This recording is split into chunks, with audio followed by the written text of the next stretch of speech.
Welcome to my January wrap up. I'm going to try to remember to tell you all about my reading stats at the start of my wrap ups this year, and then we'll go into my individual sort of reviews and stuff or thoughts and feelings for each book. Just because I know some people really like stats, and I also do really enjoy them. I like going back and watching my wrap ups and comparing them like month on month, so I think that will work really well. So in January 2024, I read 10 books in total. That amounted to 3,431 pages and 13 hours on audio. One of those books was a reread. I gave out 1 3-star rating, 2 3.5 stars, 6 4 stars, and 1 5 stars, which is amazing. And I DNF'd 1 book, which I won't talk about in the video today because I've got nothing really to say. 8 of the books were adult and 2 were YA, and 5 were physical books, 4 were ebooks, and 1 was an audiobook. I only read from 2 countries in January. Those were the UK and the USA, which are definitely the most common countries that I read from, but I do like to try to expand that a bit. Hopefully that goes better in February. And I read a good mixture of genres, so I read fantasy, contemporary, dystopian, horror, romance, and thriller books in January. So that's really, really good. I think that's all for the stats. If you want to know anything else each month, let me know in the comments and I'll make sure that I include that. I just don't really know what you guys are most interested in. Obviously I do my quarterly stats videos each quarter,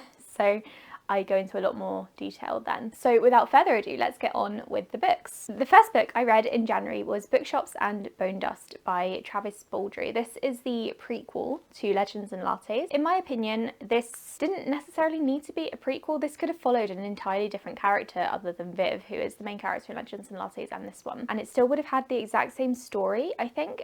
I think Travis Baldree could have been really creative with it. From reading his author's note, it looks like he was struggling to write someone else other than Viv, which is interesting because Viv wasn't exactly the same in this one because it was months earlier. But rewind and actually let you know what this book is about. Viv is the orc who is in this series, and she is a mercenary who goes about with the company and completes jobs for them or with them. She ends up being wounded while her company are looking for a necromancer, so she can't carry on fighting or hunting, so she is sent off to a seaside town to recover. The town is called Merk, which kind of describes what this place is like. It's kind of dingy. The locals don't really like outsiders, and they also don't really bond well with each other. With Viv's arrival, that all changes because she comes across a bookshop, which is basically a rundown building. The owner is struggling to make money. The owner inherited it from her dad and he had a really successful business, but she is struggling to stay afloat.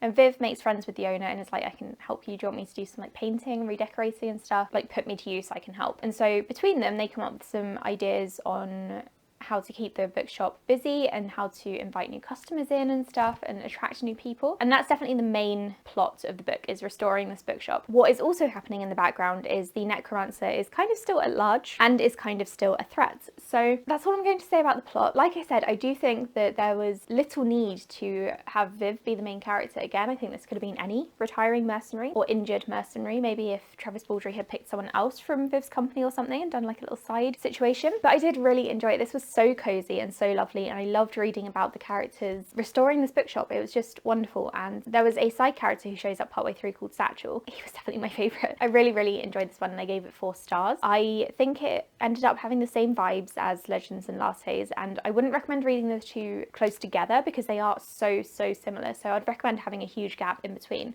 I read Legends and Lattes last February, I think, so I had almost a year in between them, and that kept things feeling fresh. I do feel like Travis Baldree has very much, I don't really know what the phrase is, like trodden over the same ground here. He hasn't really included anything unique or new, which is unfortunate, but like I said, I read the author's note. I know that he was struggling to write something brand new, and so he stuck with this. As the reader, I think you should leave a gap in between both books, because while this is very good, I think if you read it in quick succession with Legends and Lattes, you would probably get bored and you'd know exactly where this was going. So 4 stars for this one. I then reread A Good Girl's Guide to Murder, which I gave 5 stars. Again, I love this book so much. So this follows a teenager called Pip who is working on a class assignment. She's in the UK, in the UK editions. The US editions, for some reason, changed the location. It's set in America. I don't really know why. But this is set in the UK, in Buckinghamshire, which is where I live. Pip is, like I said, completing a class assignment. She is looking into the murder or disappearance of a classmate called Andy Bell. Andy was allegedly murdered by her boyfriend. That boyfriend then took his own life in the woods in the village. But Pip doesn't think that that's actually what happened because some things don't add up. So she wants to do this assignment and use it as a reason to go around and question people and to clear the boyfriend's name. The boyfriend is called Sal.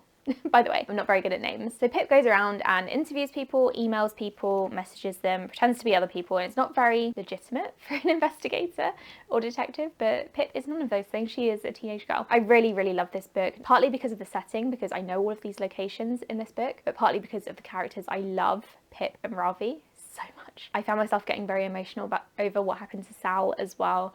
I really love all the friendships in this one. I particularly love Pip's parents and her family. They are just wonderful and supportive and I love them so much. I'm going to be doing a recap of this book. This is going to be my next recap on my channel. It's hopefully going to be up next week, but I'm not going to guarantee that because it's going to take a while to edit and things because there's so many moving parts in this. And I do need to make sure I get it right because the TV show is coming out soon, I hope this year, and I'm really looking forward to watching that. So 5 stars for this one, would highly recommend it if you like YA. I then read The Second Chance Year, which I gave 3 stars. This is a contemporary book set around New Year's to begin with, and the main character is a pastry chef for a very popular restaurant, a very expensive restaurant as well, and her boss is awful. Previously, prior to the book starting, the main character's boyfriend has broken up with her and she feels like her life isn't really going the way that she wants it to, and she ends up going to a New Year's Eve party and she talks to a fortune teller, and the fortune teller basically sends her back in time by a year.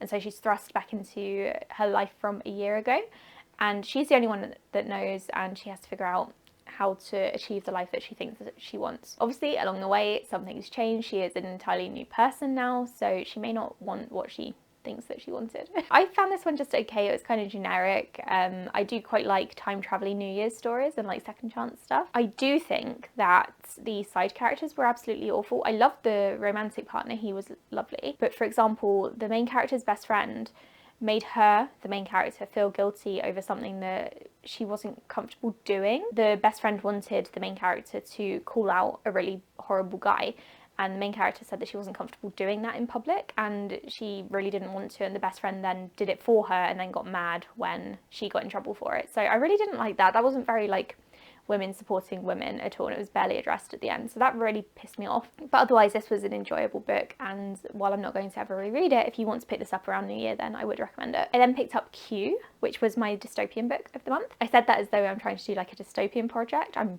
not. It's just the one dystopian book that I read. This is by the author of Vox, which I really enjoyed. This one was just all right. I gave this one 3.5 stars because I really liked the subject matter, but the rest of it was just kind of okay. So this is set in a dystopian United States in which your IQ level, or Q as they call it now, is a massive factor in your life. The main character has 2 daughters and she is married to a man who's kind of in the government, I think, or who works for like a company who is all about this Q stuff. And he implements like new laws and rules and stuff. And one of her daughters isn't performing very well in school, and so she's at risk of being sent away. As the summary says, the daughter is then sent away and the main character has to go with her to try and get her daughter back. And it becomes a whole thing against like the government and this whole law or segregation sort of thing. I think that this had some really interesting topics that it brought up and it made for an interesting discussion. It was particularly interesting to me because I did go to a grammar school, which used to be a lot popular in the UK, but now it's only in a few counties, I'm not sure how many. To get into these grammar schools, you basically have to take an exam and score above a certain point, and if not, you're sent to the local comprehensive school where anyone can get into. And so, of course, at these grammar schools, you encounter a lot of people who were taught privately in private schools or whose parents were able to afford either that or private tutors. And so I personally didn't feel like I fit in there because it just wasn't the same crowd as I grew up with. These grammar schools also kind of attract the best teachers and the best education, and coming out of it you are expected to go to university, and if you don't, you're kind of seen like a failure. So that's why I found this one very interesting to me. That kind of education system is actually still in place. Not as extreme as it is in this book, but it's a real life thing. And it was interesting to see how extreme it could possibly get. So I really enjoyed this one. The characters were not memorable at all. I'm not going to remember them in like a year's time. But obviously I was very intrigued by the subject matter. I then read a massive fantasy book called The Emperor's Blades, and I've had this one on my shelf since like probably 2016. This one is about 3 children of the emperor, and the emperor dies right in the beginning. He is killed. The children have been separated for a while. They're all adults. One of them, the heir to the throne, his name is Caden. He has been sent to a monastery in the mountains. He kind of doesn't really understand why his dad has sent him there, but like there is a reason. His dad wants him to learn some stuff from these monks. And you've also got Adair, who is the only daughter, and she's the one who has like stayed in the city and stayed quite close with her father, while the other 2 have been sent away. And she is investigating her father's murder. And then lastly, you've got Valin, who is I think the oldest son. He has been sent to basically join the army and become an elite soldier and pass like a series of trials and stuff. So we're following all 3 of them. Adair doesn't really get many chapters. I think she has like 4 in total. I really hope that she gets some more page time in the next books, because I don't think there were enough female characters in this one. This felt very like early 2000s fantasy, or early 2010s, which I guess it is. It came out in like 2014, where there isn't much focus on the female characters. It's men, mainly writing men. I did find the 2 brothers to be very interesting. The author spent a lot of time with them, developing their characters and their backstories and personalities and stuff, and I really felt for their struggles.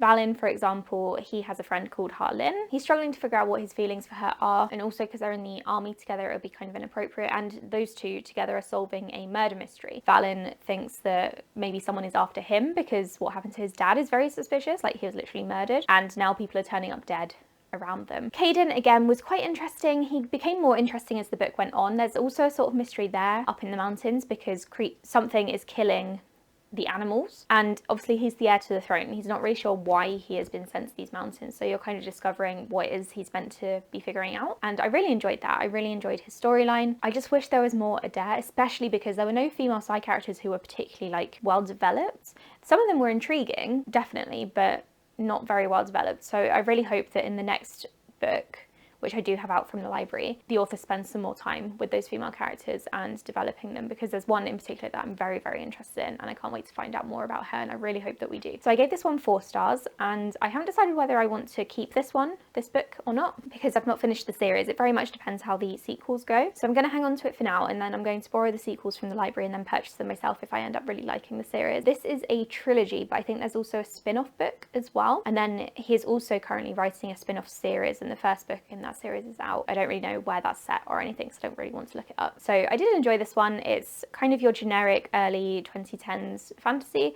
but there's nothing wrong with that. It's something that I enjoy, so I'd recommend this one for now. Depending on how the series goes, I might change my mind. I then read the 6th Princess Diaries book. I'm slowly trying to make my way through this series, and this was my first, I think, original read. Previously, I've been rereading them because I did read some of these books when I was younger, but I don't think I've ever read this one, and I gave it 4 stars. I don't really have loads to say about it, and I'm sure you all know the plot, that Princess Mia finds out that she's a princess, and then she has to do like princess training lessons and stuff, and also still go to her American high school. I don't have loads to say. So I'm enjoying it and I'm carrying on with the series. My audiobook for the month was The Gift of Fear, which I've actually been listening to for months now, because I was trying to listen to it with my husband while we were commuting, and it just kept getting put off. So this is basically what the tagline says: survival signals that protect us from violence. I gave this one 4 stars as well. I think it's very important for people to read, and it's a topic that I think a lot of people should familiarize themselves with it. Not just women, but this is mainly focused around women, at least in the first part of the book. It's kind of telling women how to stay safe and how to look for signals that someone may not be safe to be around, and how to trust your gut.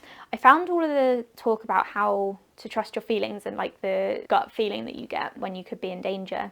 I found that topic very, very interesting. It wasn't always threaded throughout the book. It kind of ignored that point a few times because the author wanted to talk about something else, but it did keep coming back to it, which I appreciated. It's basically just talking about intuition, I would say, and that's the main thread throughout all of this. I don't have much more to say about it. I would definitely recommend it. And then I started a new releases vlog, which I haven't posted yet because I've still got a couple more to read. But the first one that I read for that was This Wretched Valley, which is a horror book. This is about some uni students or young adults who go into a valley because one of them thinks that he's discovered some good rocks there, and the reason he wants some good rocks is because he's really involved in the climbing community, as in like rock climbing, and he wants to be the person who is paid to go around to these different sites and discover new areas for rock climbers, and he wants to make money that way when he leaves university. So he thinks he has found something, and he gathers a few friends, someone who knows about like plants and the environment and stuff, someone who is a rock climber and is being sponsored by another company, so this would be a really good opportunity for her to show off her skills if she discovers something entirely new that could like make her career.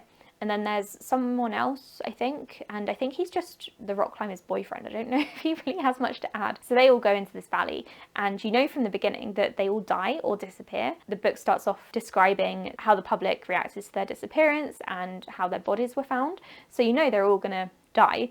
You just don't know how necessarily. And so you've got this kind of like looming dread throughout the book. The horrific stuff does kick off really quickly. It's a really disgusting book. It's really gross. I think this did what it set out to do really, really well. It's not really my kind of book, but I still gave it 3.5 stars because it was a really enjoyable read and I definitely didn't have any problems reading it. I thought the ending to it was kind of overly dramatic, but you kind of get that with horror, I think, and that's not necessarily a bad thing. It's just not really something that I necessarily love. But the atmosphere in this one was absolutely brilliant. The author is a debut author, I believe, and they did such a good job with describing this creepy valley with all the creepy things that are in it and all the gross scenes as well, like the body horror and stuff. That was really well done as well, so I'm really impressed. I then read for the same vlog Only If You're Lucky by Stacey Willingham. I've actually posted a solo review for this one because I like reading her books and reviewing them. This one follows a woman called Margot who is 19. She's gone off to college and she's just finished her first year. Her best friend from school was meant to go to college with her, but she unfortunately passed away. So Margot spent the entire first year basically depressed and hiding in her room. And then she comes across a magnetic woman called Lucy who has a couple of other friends, and Lucy invites Margot to come and live with her on the grounds of a fraternity house. So a bunch of guys, fraternity guys, are living in the main house, and then there's a smaller house on the grounds, and that's where Lucy and her friends want to live. So she invites Margot. Margot is like, sure, you seem really cool. I'd really like to get out of the house a little bit because I've spent the whole year kind of on my own, or with this other person, to be fair. But she wanted something else out of her uni experience. All of that is told through flashbacks throughout the book, kind of like throughout the beginning of the book. You also start in the present day where Lucy has actually gone missing, and you find out that someone else has been killed and the police are looking for Lucy, and the friends don't know where Lucy is. And so throughout the book you're sort of like building up to whatever happened, how this guy died, what happened to Lucy, and also finding out a bit about who Lucy was and also why Margot was so depressed and what happened to her best friend from back home. There's a lot going on. I really enjoyed this book. I really like books set in uni and like in fraternity and sorority houses. I find them very dramatic and there's often a lot of rich people drama. So I really enjoyed that. I really get on well with Stacey Willingham's writing style, I have found. I didn't really love the twist at the end. Obviously this is a thriller book, of course there's some sort of twist. I didn't love finding out what happened in the flashbacks, and that's all I'm going to say to give you like any clues or anything. I just want to be quite careful about spoiling it or not spoiling it. I don't know, I just don't really like that. I guess it's not really a trope. I don't really like it when that particular thing happens. So that's the only thing, I think. I was quite close to giving this like 4.5 stars, but the ending was just kind of like, all right. Really liked the side characters though. There's one in particular called Nicole, who is one of Lucy's original friends, and I absolutely loved her. I wish we could have seen more of Nicole because I thought she was a fantastic character, and I hope things ended well for her. And then finally, the last book that I read in January was The Justice of Kings, which is another fantasy book. I'm trying to read this series before the third one comes out in February, but I don't think I'm going to quite get there. I can't actually remember when the third one to this comes out. So this is the first in a fantasy trilogy called The Empire of the Wolf. I've done a full review of this one as well. This is told from the point of view of a woman called Helena, who is the clerk to a guy called Sir Conrad von Volt. Sir Conrad is the justice to the emperor, and he basically goes around the country, or empire, ensuring that justice is done. There's also another guy following Sir Conrad around called Bressinger, who was my favourite character. I really enjoyed him. So this trio, just after the start of the book, they end up in a place called Galen's Vale or something. I keep forgetting the name of this. It's something like that. Let's just call it the Vale. They end up there and they find that a woman has been murdered, and this woman is the wife of a lord. So they go and question him, and then they think something a bit iffy is going on. It's really freaking weird, especially because the guy's daughter has been sent to a nunnery and his son is dead. So what is going on here? Like, why is the whole family either gone or seeming a bit dodgy? So they start looking into that. Meanwhile, there's this whole side situation going on. There's this group of religious people led by, I can't remember the guy's name, led by someone who doesn't really get on very well with Sir Conrad, and they keep clashing, and so that's kind of like a side thing going on. I think it's going to be a bigger thing throughout the trilogy. I really enjoyed this, and like I said in my review, I think this author wrote really crap female characters in this book. So there are 5 female characters in total, I think. A couple of them are dead. One is Helena, who is telling a guy's story, and the others barely get any page time. They're literally there for like 2 scenes and then they go again. I'm really not a fan of how he portrayed the female characters, and I really hope that it gets better in the next book, otherwise I'm going to be very sad. I also don't really like the way that he wrote Helena, the one who's writing the story and telling the story of Sir Conrad. She's only meant to be 19, but she is meant to have like grown up on the streets and fended for herself because she's an orphan, and so I would expect her to be like sort of intelligent and smart and witty and stuff, but she's not really portrayed that way. And she also, this is unrelated, but she also cries in every single scene. Like anytime something happened, just like I wept, or I was sobbing, or I was holding back tears. And I don't know if this is the author trying to show how young Helena was and how she was being thrown into this like dark situation. Like it's a murder mystery, that's awful. Don't think she needed to cry in every scene to show that she was feeling things. I feel like that's a really lazy way of writing such a young character. I feel like she could have had more emotions and could have been more well-rounded. Not that I've got any problem with female characters crying, like I cry all the time. I think if that's the only way the author was able to show her emotions, that's a bit worrying. And again, I'm holding back judgment because this could be his way of trying to show that she's a young person and really struggling to get into this life, which is fair. I don't agree with it, but it's valid. So I'm going to see how it progresses in the next couple of books before I make like my ultimate decision on whether to recommend this. But that female character thing like really held me back, and she also, like, there was insta-love, which I didn't love either. So all of that combined, I don't think he writes very good female characters, and so I knocked a star off that, but otherwise I gave it 4 stars. That's my January wrap up. I hope you enjoyed it. Thank you so much for watching. Let me know what your favourite book of January was in the comments, and I'll speak to you all in the next one. Bye!